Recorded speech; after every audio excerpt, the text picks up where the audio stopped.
I said, ugh, I feel like I need to wash, like I'm dirt. That was, it shows you his character.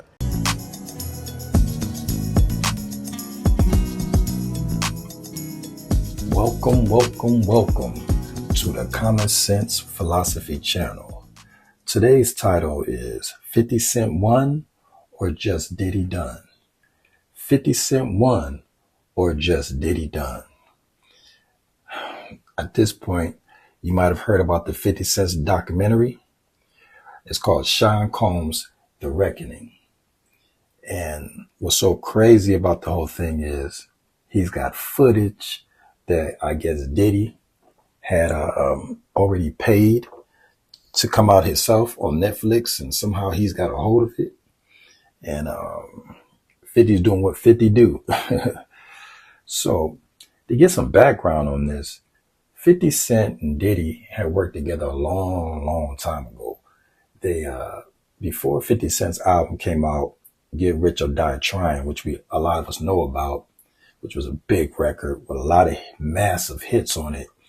He had went and tried to write songs for Diddy. As everybody remember, Diddy said, who cares if I write songs, I write checks.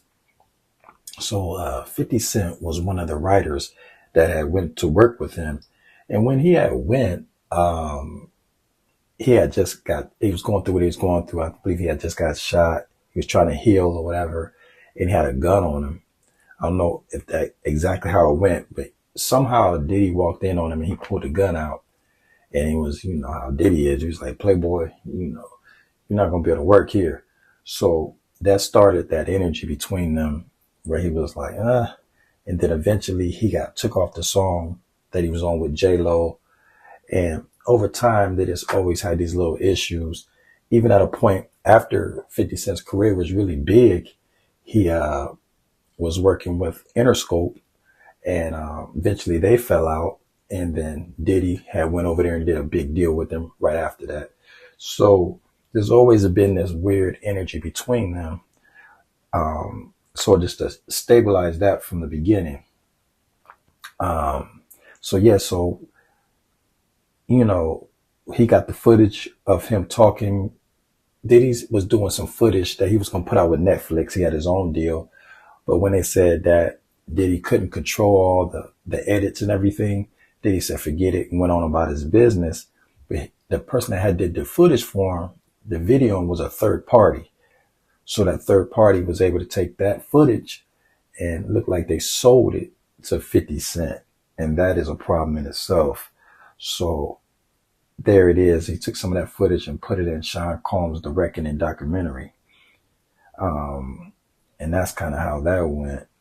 So when you understand how long this beef has been going, and then to add insult to injury, I guess 50 Cent's baby mother of his last child ended up being one of the victims. Was that the reason for including it? Yeah. I mean, what's the odds that you would do that in front of the camera?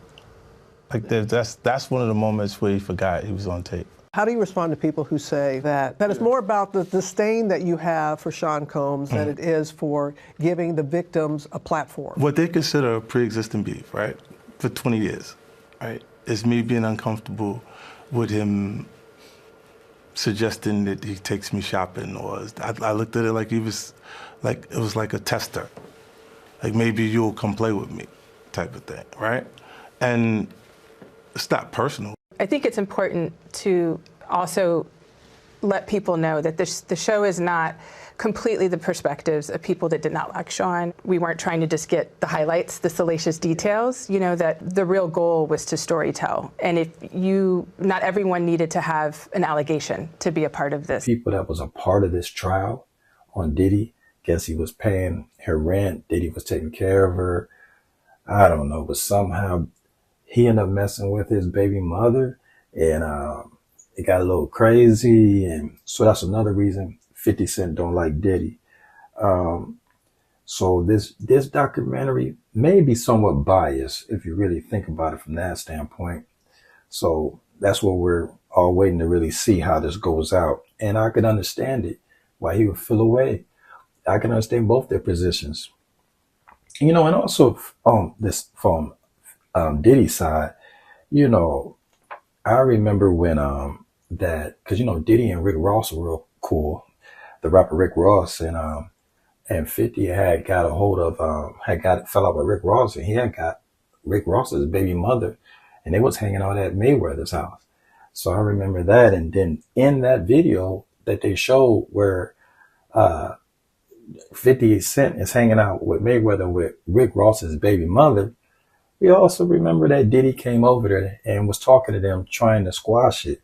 So Diddy saw how 50 Cent played with his Rick Ross's baby mother, and then so he came back around and kind of played with his. That's what it's looking like, going by the court case, which is all really crazy when you really put your mind to it, because these guys are really busy doing stuff. Like Diddy had liquor promotions, he had movies, he had business, he was acting and doing a lot of big stuff.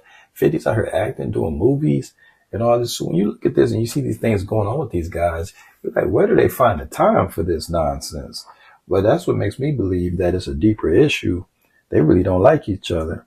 You know, it keeps coming out, you know, 50 saying, well, he said he wanted to take me shopping, like he was trying to play with me, like he was trying to set something weird up. And Diddy like, I just thought he needed some clothes. So it's crazy with these two guys. 50, I respect his lyricism. I respect what he's done in the game. Respect him as a person. Diddy, Sean Combs, respect him, what he did in the business, music, fashion, all things like that. So both of these guys have done very well in their lives. It's interesting that they take this level of movement between each other.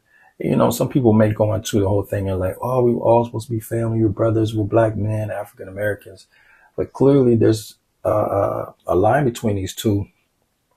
And knowing that 50 Cent not only rocks with the 48 laws of power, he also did his own book called The 50th Power, if I'm saying it right. And in that, you know, it shows that he really lives by those things. And one of those laws in 48 laws of power is that you're supposed to grind your enemy to a pulp. You're not supposed to get up off their neck. You're supposed to try to ruin them, you know. So, but it also says you got to know when to stop. So this is very interesting watching this whole play out. This has been a very,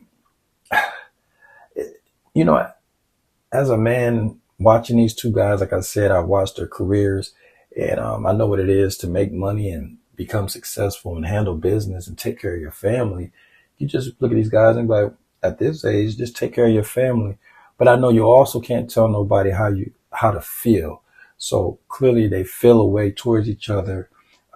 Maybe it's just friendly competition, but it just seems like they're messing with each other's reputations at this point, because even people are complaining about 50 Cent now, saying he's just a hater, which I don't know. I don't see it like that.